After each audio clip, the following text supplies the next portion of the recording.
Lovely. So take your time settling in. Just make yourself comfortable in the chair. If you can be a little bit forward, so some of your weight is in your feet, that's great. But especially at the start, we're not looking to kind of like be too particular about the posture. Just being aware of your posture, how it feels to sit, so that you begin to draw your attention into your body. We will refine the posture as we go on, but this is the starting point.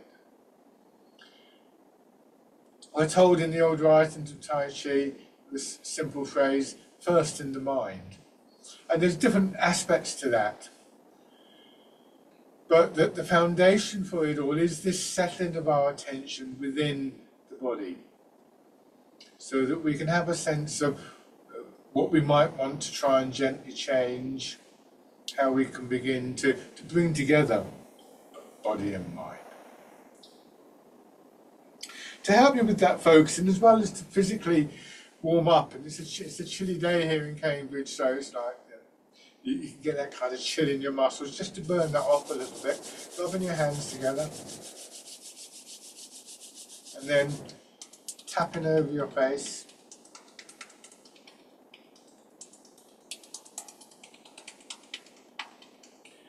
Go up over your head and neck.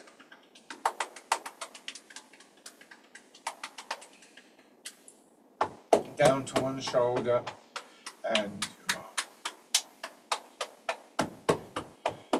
the other side. Upper part of the chest. Belly.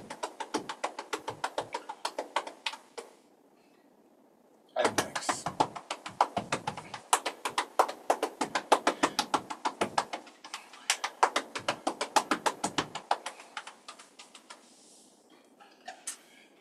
Okay, now sit back in your chair.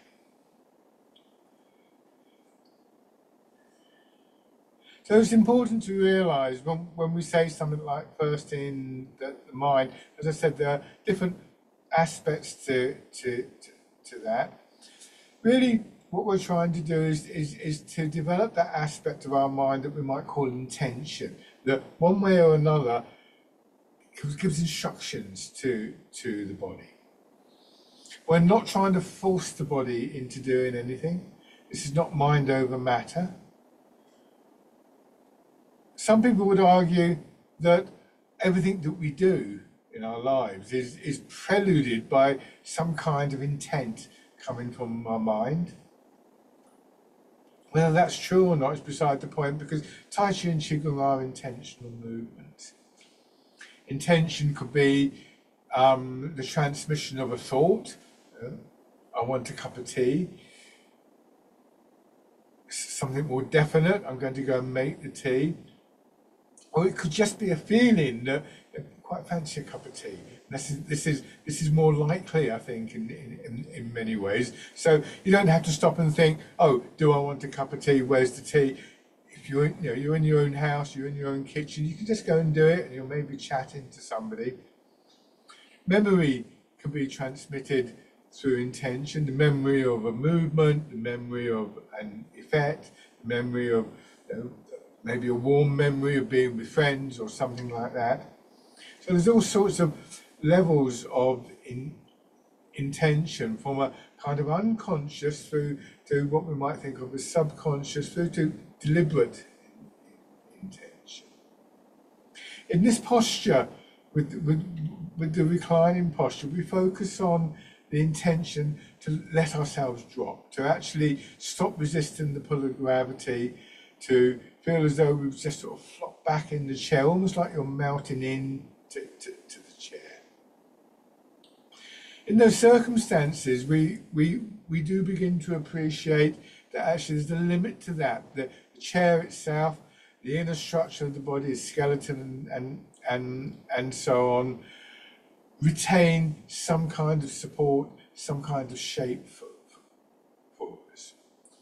So it's the soft tissue that we're really trying to to releasing. And if you've done this before, as everybody in the class at the moment has, then you'll have a memory of what this feels like. And that can produce the effect very, very quickly, faster than a simple thought.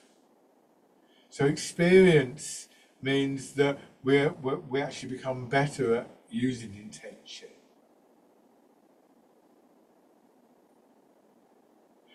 So now coming to the upright position, it's always going to be a bit more difficult because you haven't got the full support of the chair, and this is where it's useful, if you can, to sit slightly forward in the chair, tilt your pelvis forwards so about a third of your weight goes into your feet. Once again, the intention is to encourage this feeling of a movement downwards through your body. So your shoulders drop towards the rib cage. The whole of your upper body drops towards your hips. The weight of your body drops towards your feet. This is rooting down. Your weight begins to drop. The lower your centre of gravity, the less strain there's going to be above that point. And also, particularly when we come to standing, the lower your centre of gravity, the more stable you're going to be. So that intention to yield to the pull of gravity, to root down in Tai Chi terms, becomes the foundation for everything else that we do. And the moment we're thinking about it quite strongly, but it becomes more habitual. And just to sort of demonstrate how that can work, push your shoulders up towards your ears and then just let them drop down. Have your hands at your sides, you push up and drop. And what happens is you stop at a certain point, or rather the movement is stopped, let's say by your rib cage, collarbone for instance. So in order to retain the shape and structure of the upper part of our body, we don't need to tense up. Likewise around hips and belly, lower back, buttocks, again, just sort of push yourself up a bit and then drop. Just sort of flop down into the chair. Don't worry if your posture goes out at this point. Focus on that feeling of dropping, that feeling of releasing, because it's something that we want to try and sustain. And just start to make it a slower and a smaller movement. So we start to just become aware of it internally. Very subtle changes in muscles, tendons, ligaments. Notice that as you release, there's this sense of just settling into the chair. Maybe a bit of your weight going down into your feet. And also just a feeling that there's a little bit more space in that part of the body. We need that space there and elsewhere in the body to allow for the movement. Now just resting your hands on your legs and begin to turn your head a little bit.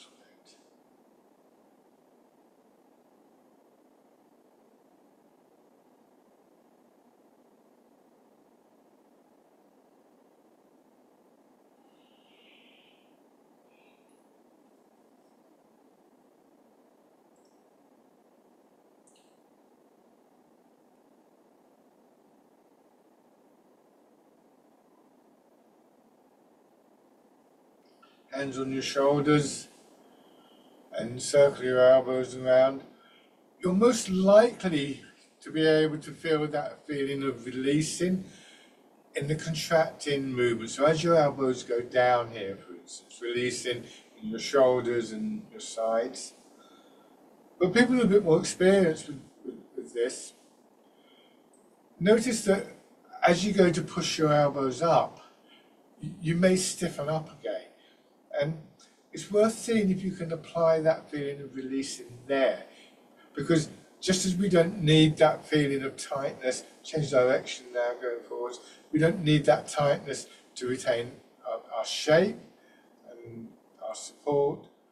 So we don't need it to move ourselves with.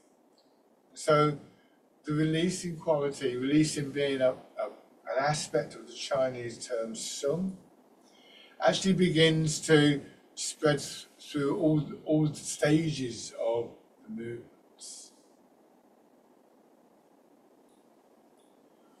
Hands down at your sides. So when we apply effort, it's not that we don't apply effort, but it's the type of effort that we make. Here, for instance, we're just drawing your fingers around, drawing your thumb around, rotating your arms. If we reach a point of stiffness, then we either stop or maybe we can apply that release. And if it feels like a struggle to turn your hands, then we try and apply that feeling of releasing, so that sung, this quality that I'm currently translating as releasing or bringing out that aspect of it, becomes something that is consistent in the quality of the movement, winding around.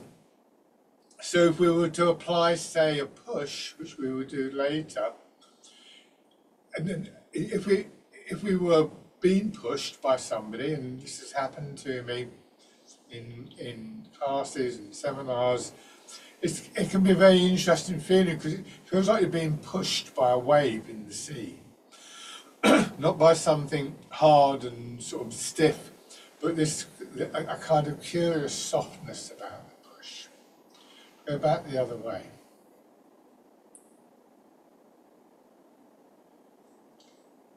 So this leads us to an awareness of something that in Tai Chi we refer to as internal strengths.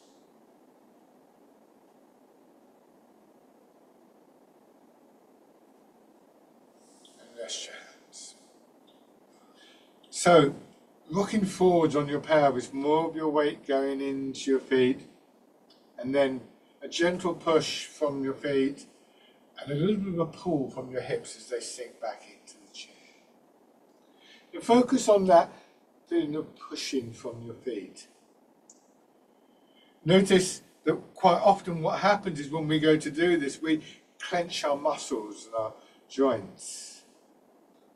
When you feel yourself doing that, it's a very common habit, just to gently push down. Notice if you're doing that in, say, your ankles or your calves, and see again if you can apply the intention to release at that point.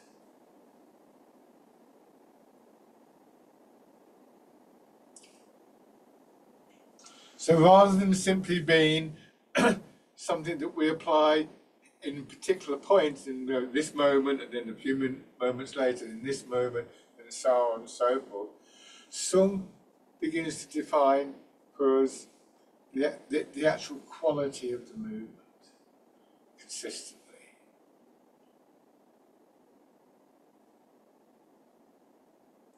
Turn just a little bit towards one leg.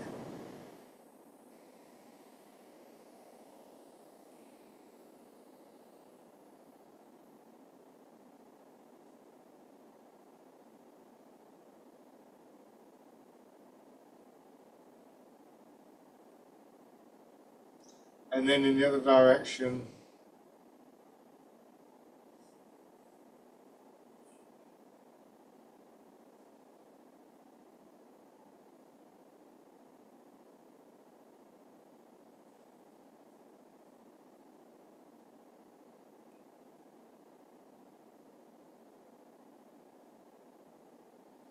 And then circling around.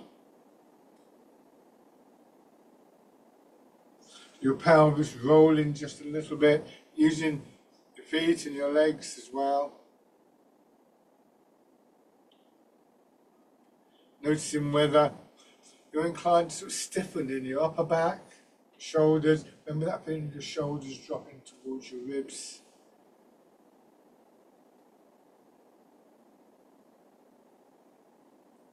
And then back the other way. One of the images that we commonly use in Tai Chi, and which really helps with developing this quality we call Sung, is to imagine moving in water.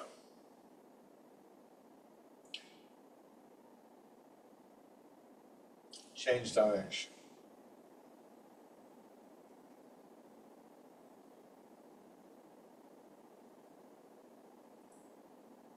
So the flow of the movement, which is one of the great attractions of Tai Chi, comes out of this quality and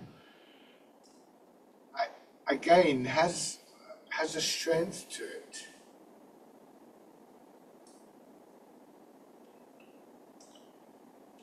Come back to the center.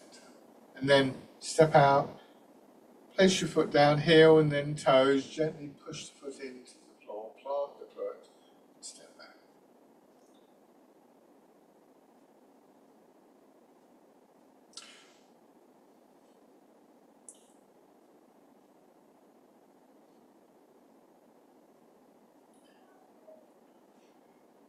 And then on the other side,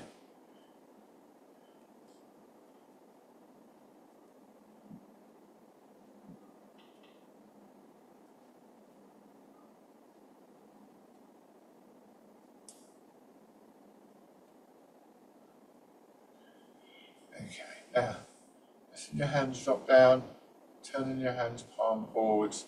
Once again, rotating your arms, this time with the transfer of your weight. Bird folds its wings. So to begin with, there's a sense of flow that is quite kind of loose. That looseness is a really important thing. And again, is related to our ability to release tension, to let go of tension in our body.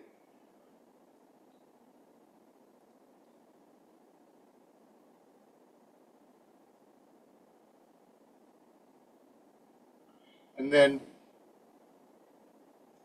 gradually changes its kind of consistency, gradually developing this stronger sense of the energy flowing through, applying those qualities of song, through that image of moving through water. Excuse me.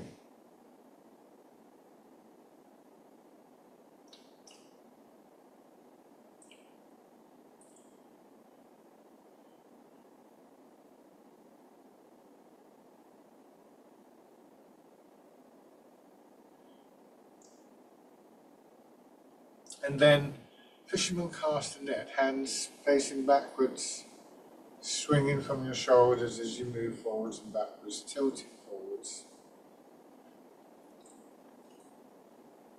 So we're not trying to make the energy flow with a stronger feel. We use various aspects of intention, in particular that image of moving through water or as though the air around you were thicker than normal, to begin to encourage and cultivate this stronger feel. For me, the way I sort of experience it is that the initial, what we might call a looser flow, is almost like, if you can imagine, a light breeze brushing over your skin.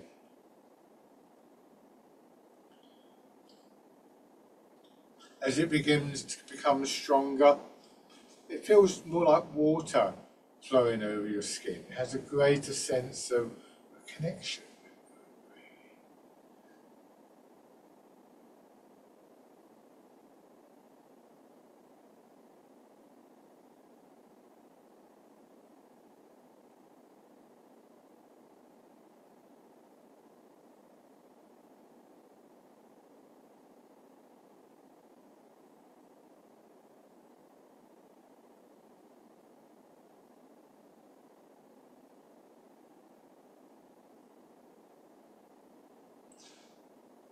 One more time going forwards, and this time imagine a ball behind your arms and drawing back.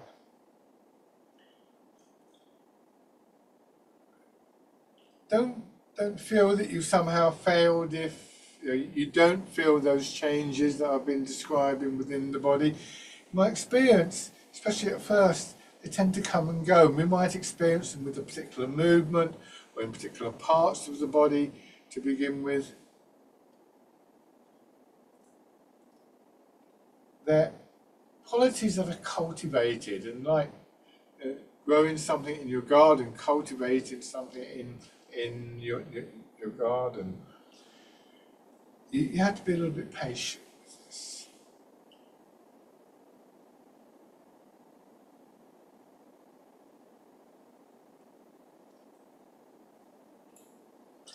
There's nothing wrong with simply enjoying that very loose flow. In fact, it's a really important aspect of the whole art. Remember with this one, we're not lifting our arms. So if I do this just with one hand, so I don't keep it in the back of the chair. I go forwards. Notice the angle between my arm and my side. And as I come back, to begin with, that doesn't change. So there's a sense in which the arm is being drawn up rather than lifted. If there was a ball there, you'll be pulling the hand over the ball or pulling the ball in towards you. The elbow drops down. What you may start to feel is this sense of an expansion coming up from your feet, like a wave coming up underneath your arms. And that may well encourage your arms to float up a little bit more, as though they're being pushed up. Again, it's this sense of the energy beginning to work. So it's not just a case of this muscle or that muscle, but the feeling of total movement through your body.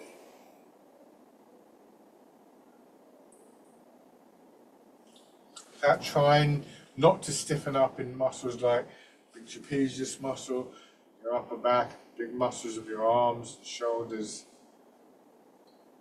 to sort of allow that movement to come through.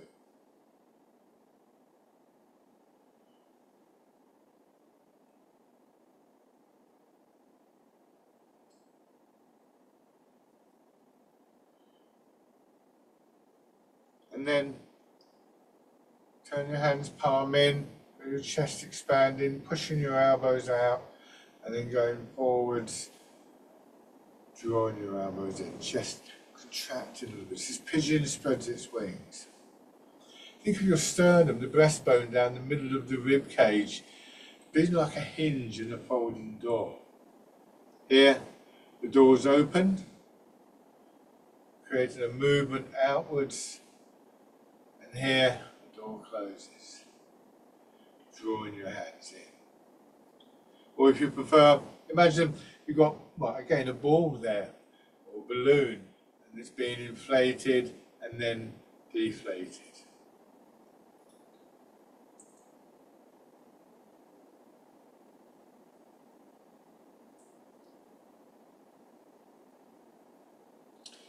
Your upper back does the same thing as the front of your body, expanding and contracting, but the opposite way round to the chest.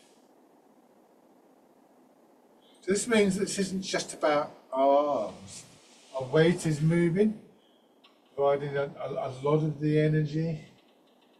There's that expansion and contraction in chest and upper back, and the subtle changes that you'll begin to notice in your body.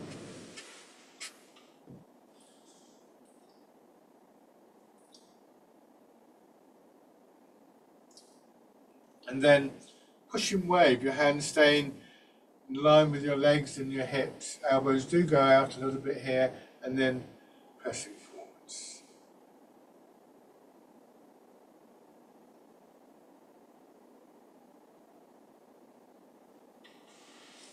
Again, from the side, as my elbow comes in, notice the shape of my arm, and it's as though the movement forwards pushes my elbow forwards, and because of the shape of the arm, there's a natural curve upwards. You're not trying to lift your hands.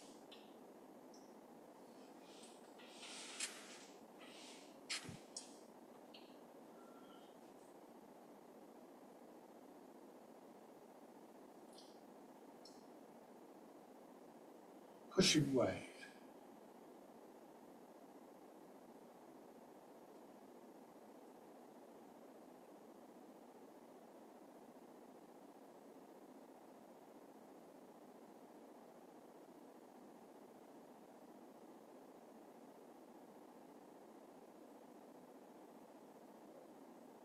One more time.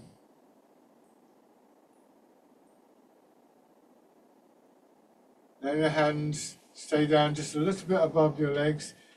Elbows going back towards your hips and your hands fisted and rotated. So as you go back, your hands will be palm up if the fingers were open. Going forwards, end up palm down, or as close to that as you can get. If you find that you're a bit stiff in your arm or your shoulder, because the rotation comes from your shoulder, don't force the movement.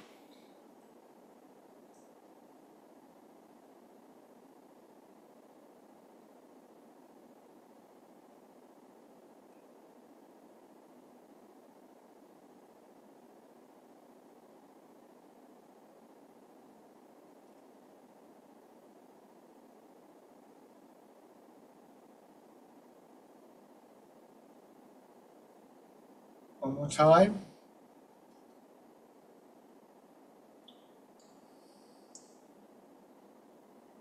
And then open your fingers, turn your hands out, wind them out and back, dropping them down as you do so they come around nice and easily. And then once again, pressing forwards.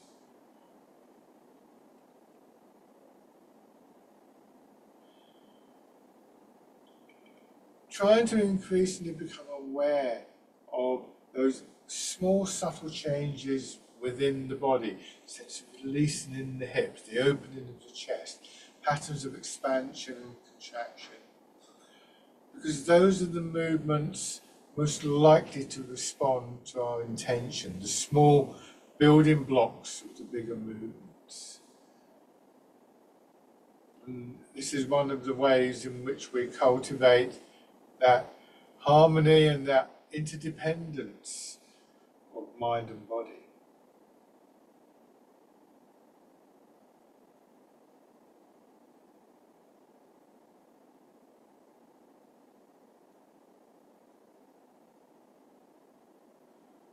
One more time going forwards.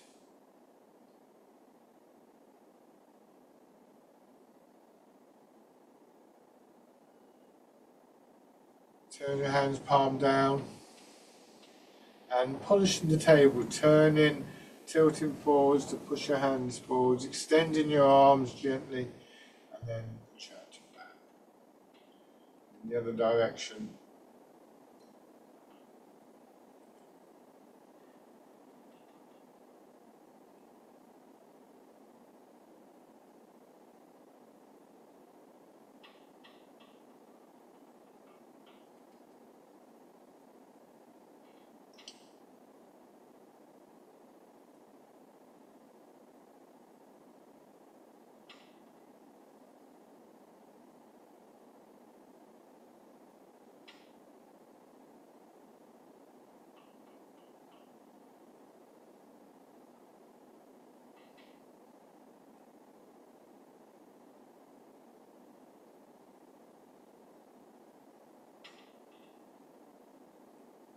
One more in each direction.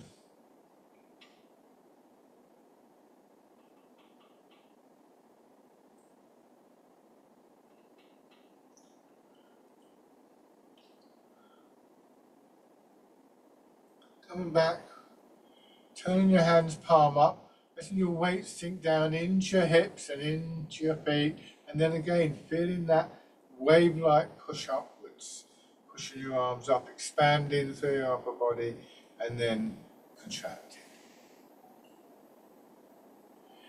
So here we find a really key aspect of the way that we move in Tai Chi. There's always some kind of counterbalance to whatever movement we're making. Here the arms are going up, but actually the counterbalance is downwards, and inevitably that's where we end up moving to. And it's the downward movement that creates the potential for the upward movement. So it's the rooting down that is the sort of on switch, as it were. It's the first stage of any movement. And we can see that very clearly, I think, with this exercise. Because we drop down, in the process of dropping down, we increase the sense of pressure in hips and feet, and eventually there's an expansion, and that expansion pushes feet and hips downwards. Hence the name of the movement, rooting down, because it shows that the roots, the dropping of our centre of gravity, the releasing and yielding to the pull of gravity, isn't just a method of being stable, although that's important,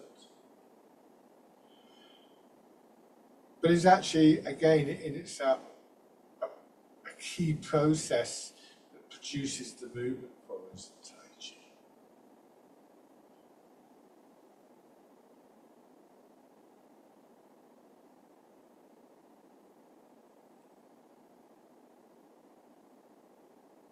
One more time, rooting down.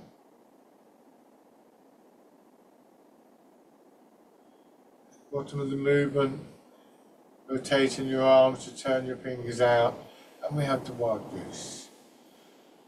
Maybe aided by this image of the bird in flight, expanding and contracting.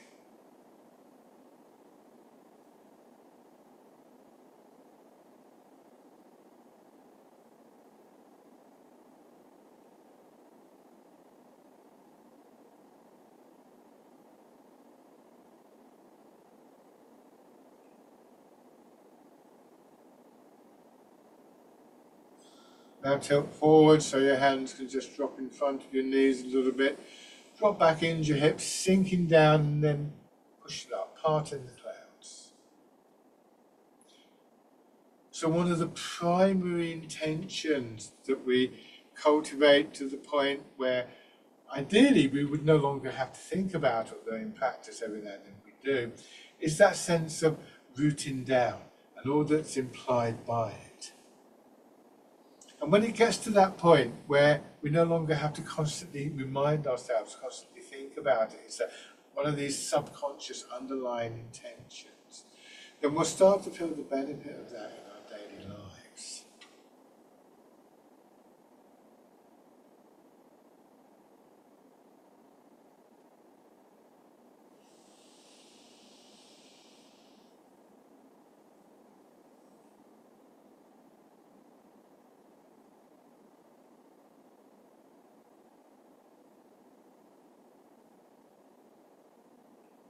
Now, this time, don't come forwards, drop down, feel your shoulders dropping down, arms and hands hanging from the shoulders.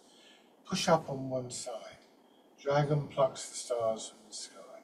Winding your arm around, contracting through that side of your body. Change sides slowly. And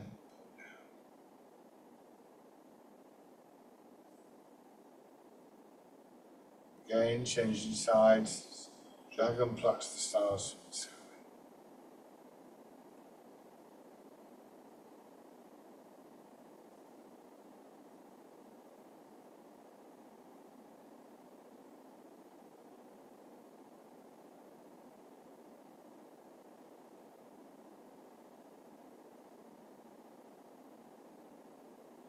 One more on each side.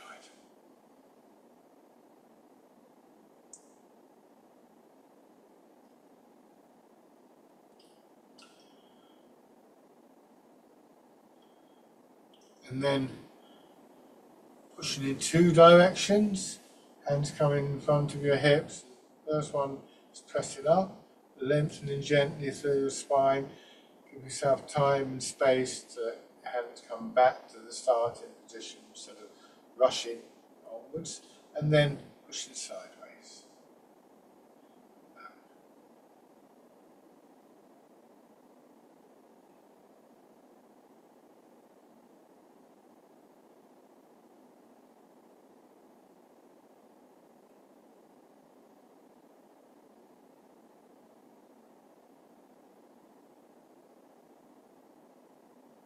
This time, hands pushing out and just turn a little bit. Turn back to the front, let the hands come in. Pushing out. Turning a little and back.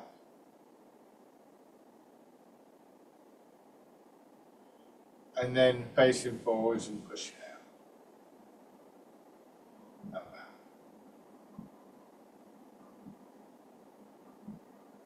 Start the cycle over again.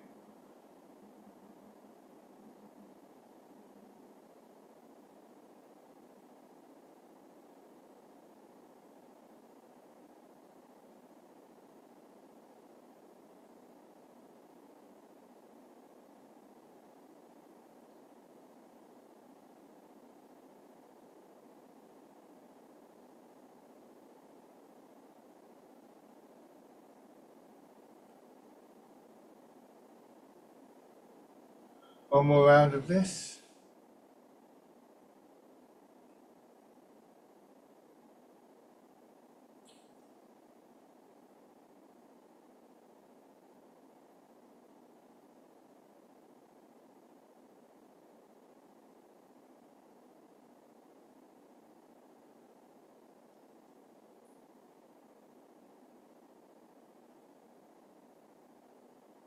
And then extend one foot, scooping the sea and looking at the sky.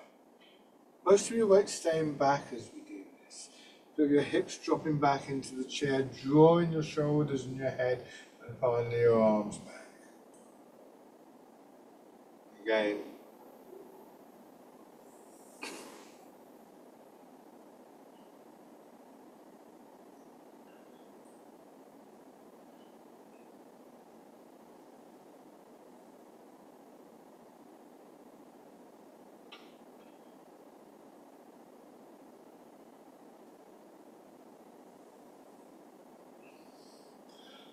And then grasping the tiger's ears again, a loose fist, push forwards, start drawing your arms over and up.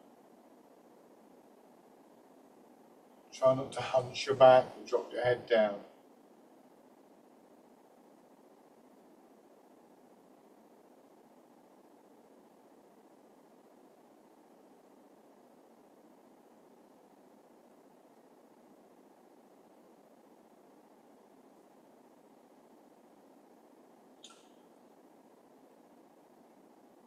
And then change sides, scooping the sea, looking at the sky.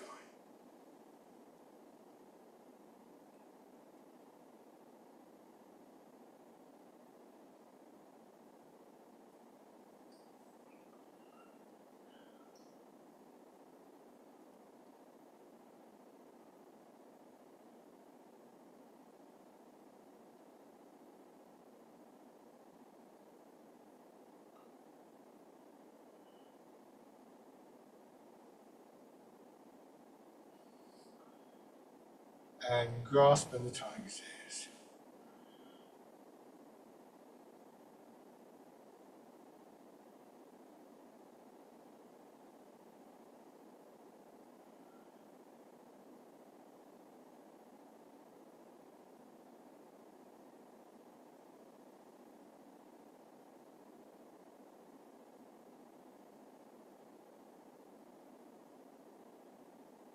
One more time.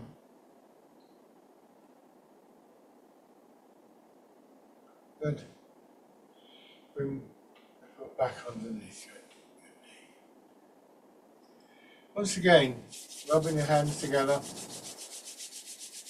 and then tapping over your face.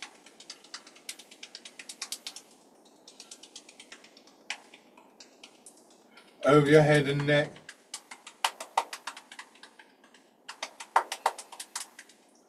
Down to one shoulder, your arm, and the other side,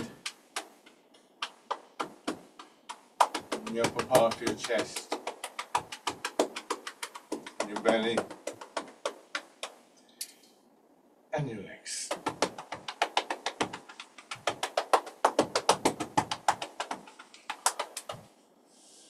Push your heels up, just getting some feeling back in the muscles of your feet and legs before we stand.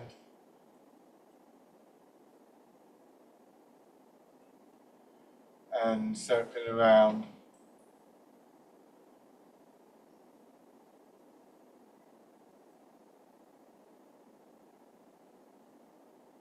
back the other way.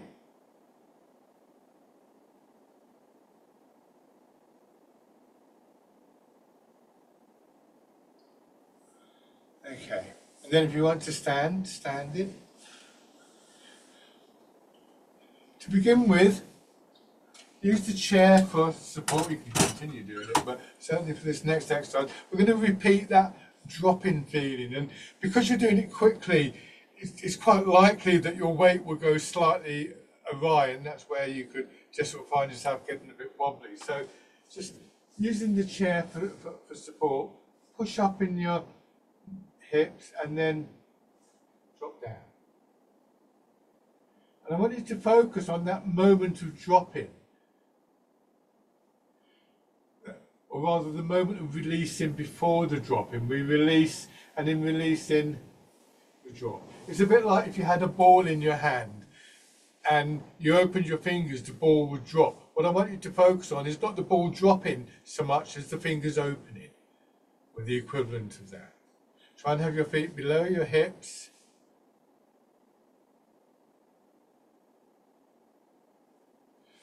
And I'm going to get rid of the chair now, but you feel free to carry on using it. And slowly make that a smaller movement and a slower movement. So that in the end, what you're left with is that feeling of releasing. It's a bit like the Cheshire Cat in Alice. The cat disappears until all that's left is the smile.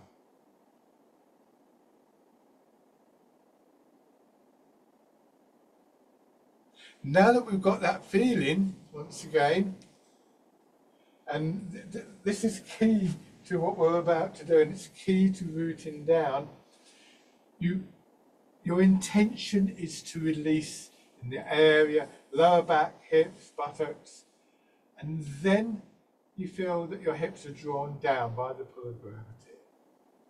And then you push up, intention is to release, and feel yourself dropping down. Once again, you might even be able to apply the same idea to the push up, but the main thing is to focus first of all on the contracting, yielding movement. So try not to think of rooting down as being simply about your knees bending. When you release, your knees will soften and they'll bend very slightly. We then build on that, releasing and dropping. We get a stronger sense of the root and a stronger sense of the push-up, most certainly. But that's what it's doing. It's not creating the rooting down by bending your knees. It's creating the potential for the rooting down by releasing.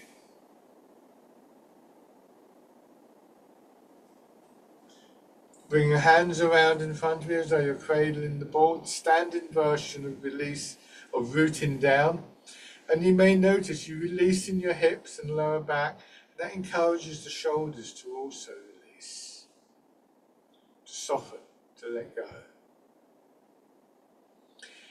To begin with, at least, it's mostly in those big muscles. So in a way, we could argue that we're underusing them. And that encourages more of the body to get involved. Other muscles, tendons, ligaments, fascia, and the movement, the flow, the energy itself.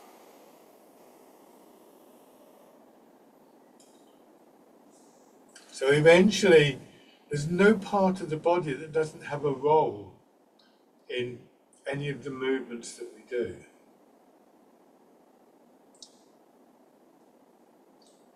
And then change into the wild goose.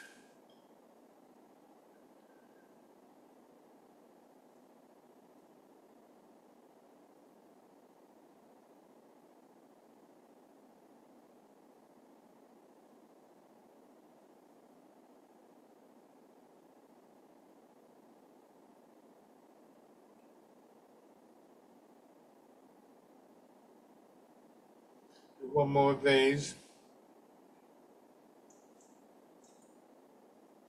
And then part in the clouds. the side, you can see my hips are dropping, that's drawing my hands down. Hips are being pushed up, that's expanding through the upper body, moving my arms out.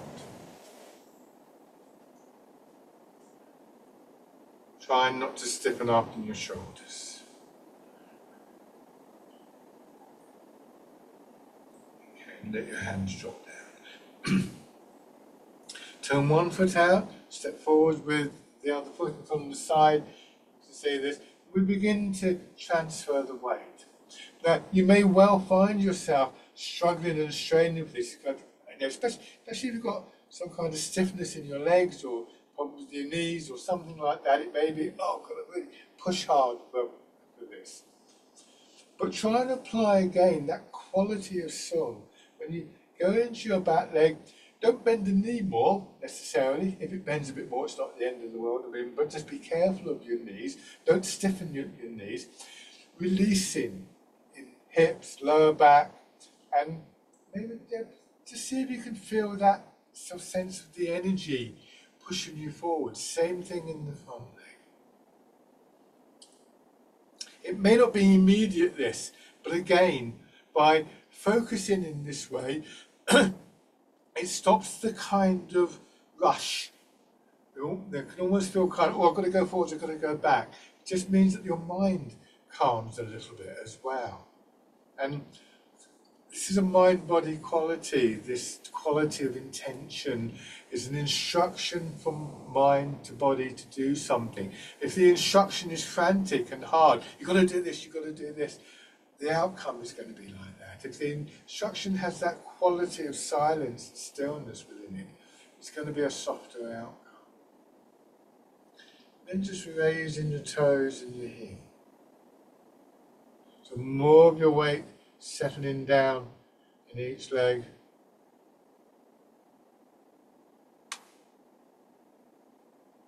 Until you feel that you're able to step in,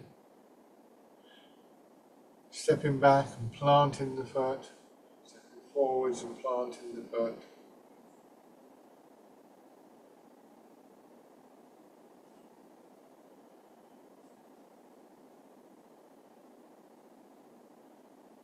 Try with your other foot forwards. You can use that image of moving through water.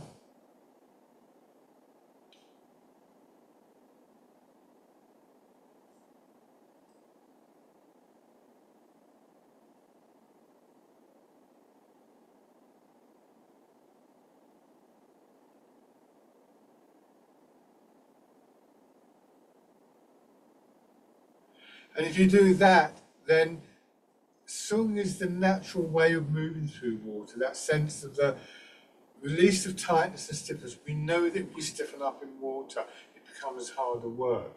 So the image of moving through water, conveyed by our intention to move through water, encourages that quality of sung, that flow that's associated with it, the strength that's associated with it.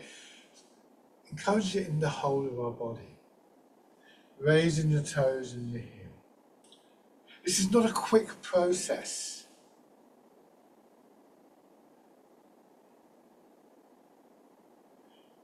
And in fact, I would say that for me, this is an ongoing quality, an ongoing process.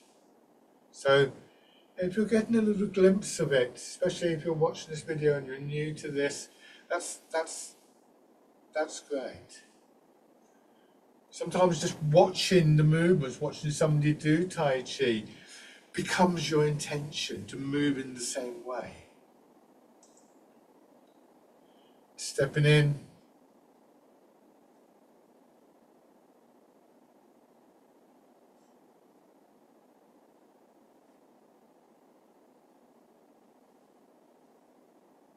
And then take a few steps forwards or backwards, depending where you have the space.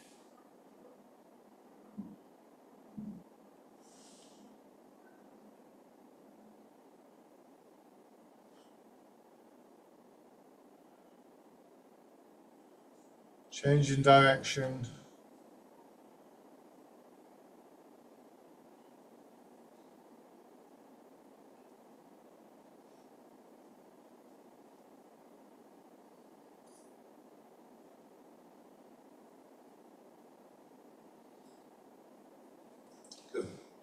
Now, 1 foot forwards.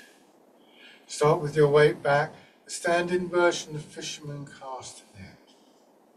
Your arms are drawn behind your shoulders until you settle into the leg, and that's when they swing past your hips.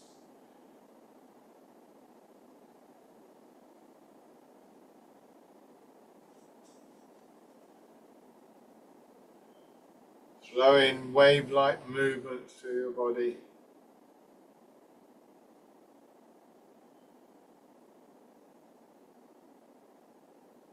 Not rushing.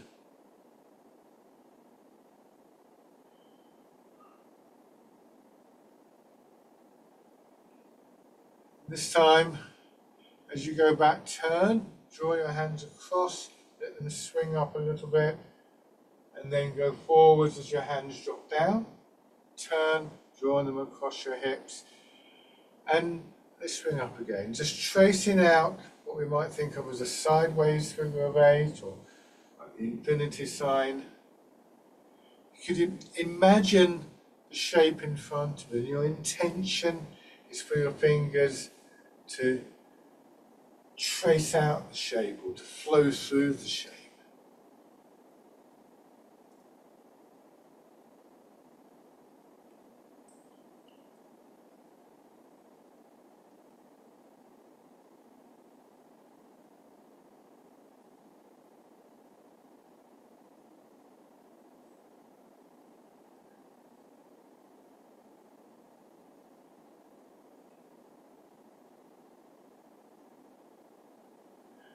Okay, and then shake out. On the other side, starting with fisherman castanet.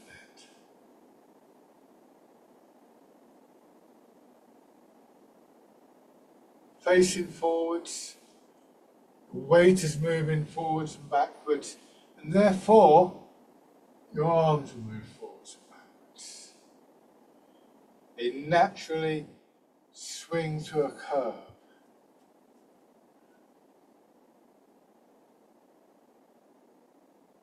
So this time, when we just do one extra thing, we turn, they do the same thing, and we can just encourage them to swing up a little bit more, partly through that awareness of the figure of 8 shape in front of us.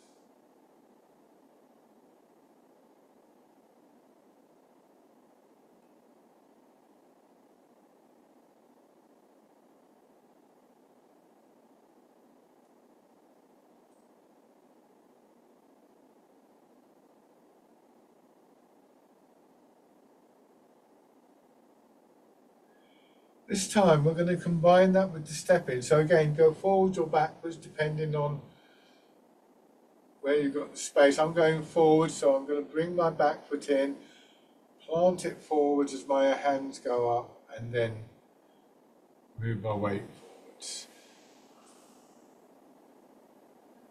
If I'm feeling confident with this, nicely in line, what I may also do is raise the empty leg, stepping leg.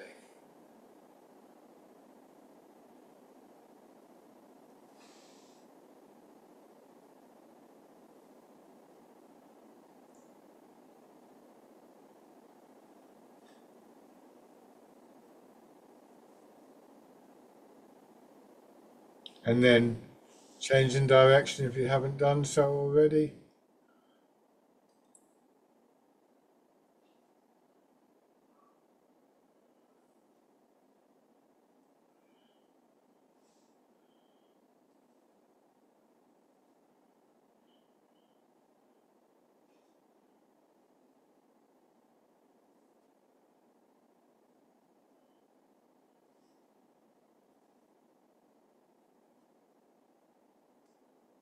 And bring your feet back. Shake out. Go back to your chair.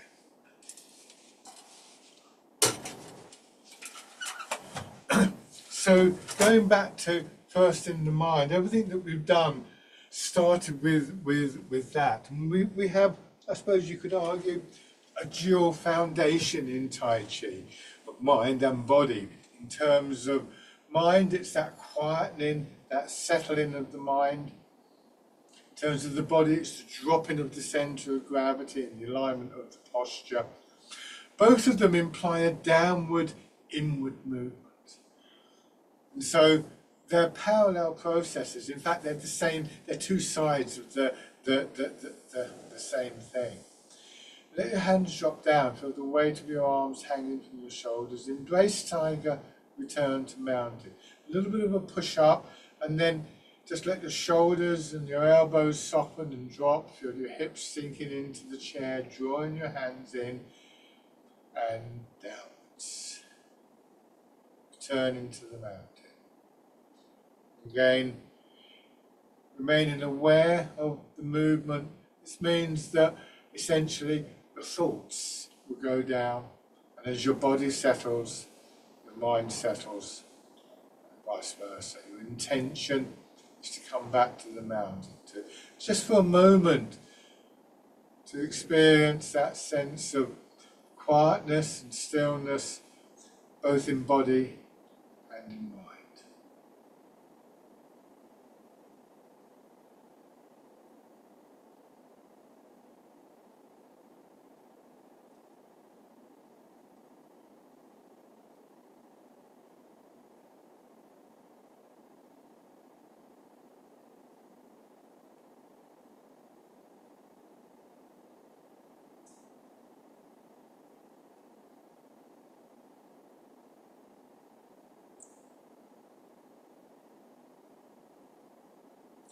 One more time.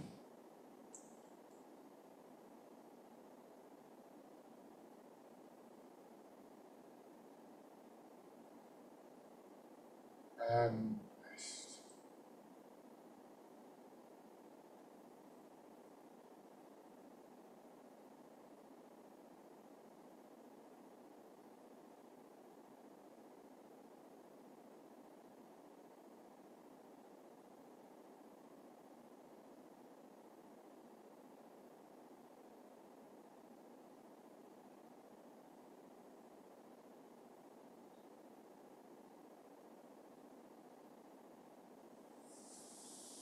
And just open your eyes. Lovely. As always, thank you very much for joining in, everybody. And if you have any questions, do feel free to email me and I'll do my best to clarify. Bye for now.